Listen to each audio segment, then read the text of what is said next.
Gerą dieną, aš Andžiui ir šiandien papasakosiu jums, kaip prisižiūrėti savo tiką iškeptą tatuiruotę.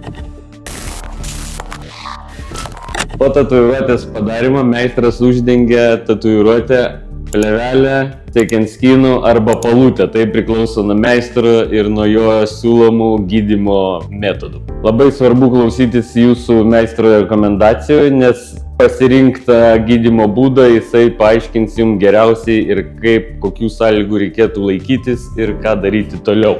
Todėl labai įdėmiai klausom jūsų meistro. Aš padaręs tatuiruotės dažniausiai užvynioju jas maistinę plėvelę, nes tai yra paprasčiausias būdas ir lengviausia tolimesnė priežiūra. Nes kiti priežiūros būdai reikalauja tam tikrų niuansų ir gali būti sudėtingesni, todėl vėlgi galima juos aptarti kartu su savo meistru. Plėvelę nusiejamam dažniausiai po 2 valandų, priklauso nuo tatuiruotės ir nuo jos vietos. Iš karto nusiplaunam, geriausia su kokiu tiesiog natūraliu muiliuku, arba kad jisai neturėtų alkoholio, arba iš vis galime nusiplauti be muilo, tiesiog po šiltų vandeniu, nebūtų karštas, nes gali atsidaryti poros, kad jisai nebūtų per daug šaltas, kad nesudirgintų odas. Tokį vasarišką vandenuką ir gražiai nusiplaunam. Gali būti likusio vazelino arba šiek tiek kraujo. Tai visą tai nusiplaunam, gerai nusisausinam kokią popierinių rankšluostėlių arba popierinę servetėlę.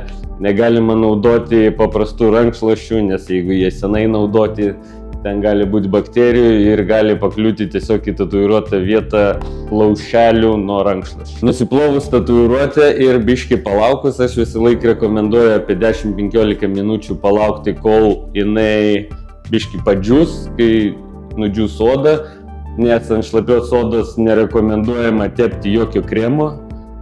Mano pasiūlymas būtų kažkoks specialus tatuiruočių tepalas, dažniausiai, kad neturėtų savyje alkoholio arba kitų priemaišų. Tepam nedideliu sluoksniu, tiesiog kaip rankų kremą, užtepam ir palaukiam, kol sudžius. Netepam labai didelių sluoksnių, nes jeigu užtepam labai didelį sluoksnį, tada oda negali prakvėpuoti, jinai gali pradėti šūsti, jinai pradeda šlapuoti, leisti kažkokias išskiras, todėl visą laiką pasižiūrim. Jeigu yra klausimų dėl tepimo, visą laiką parašom meistrui. Rekomendacinis pobūdis yra tepti kremą 2-3 kartus per dieną, bet čia priklauso nuo individualių žmogaus poreikių, nes kartais pas žmonės yra sausesnė oda arba jinai labiau sugeria tepalą.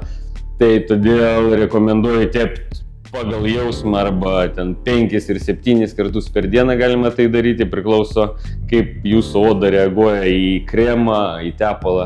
Visą laiką turi būti padrėkinta, bet nedrėgna mūsų tatuiruotė. Ko negalima daryti su šviežia tatuiruotė?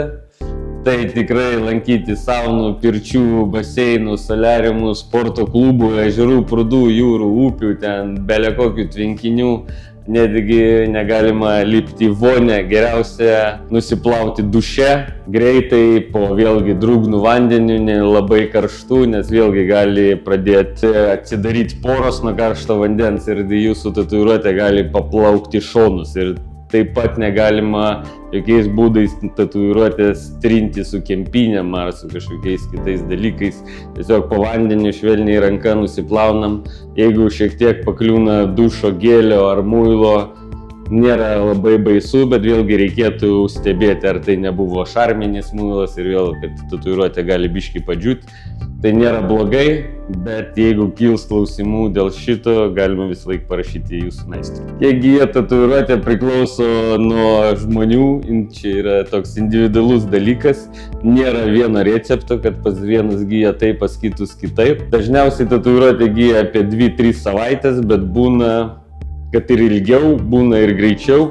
Šiaip rekomenduojama tepti kremo apie 2-3 savaitės, paskui drėkinti dar mėnesį, nes iki pilno sugijimo yra mėnuo arba mėnesis su pusė, kai jūsų oda tampa matinė ir nebeblizga jūsų tatuiruotė ir neatrodo kaip kažkoks randelis arba kažkaip pažeistai, tiesiog įgauna savo įprastinę sandarą. Kada reikėtų kreiptis pas meistrą dėl gijimo problemų? Jeigu pas jūs raudonuoja aplink tatuiruotę, jeigu atsirado kažkokių spuogiukų arba gal kaupėsi pūliai, pakilo temperatūra, labai išbrinko tą tatuiruotą vietą, todėl reikėtų parašyti meistrui, tikrai nedvėjot, neklaus draugų, neklaus ChatGPT ir ten panašiai, neieškoti informacijos internete. Geriau parašykit meistrui, jis tikrai patars, ką su tuo daryti. Ką norėčiau pasakyti pabaigoje, kad gera priežiūra lygu graži tatuiruotė ilgesniam laikui, jinai atrodys geriau užgijusi tinkama priežiūra. Jeigu jūs neprižiūrėsite tatuiruotės, tuomet jinai užgis prastai, jai reikės korekcijos ir tuomet jinai neatrodys labai gerai ir gražiai ir jūs ne tiek džiaugsitės ją, kiek galėtumėte, jeigu tinkamai prižiūrėtumėte. Jeigu jūs dar turite kokių nors klausimų, galite parašyti juos komentaruose. Atsiminkit, visą laiką klausykitės jūsų meistro, nes jisai patars tinkamą priežiūrą ir neklausykit nieko kito. Jis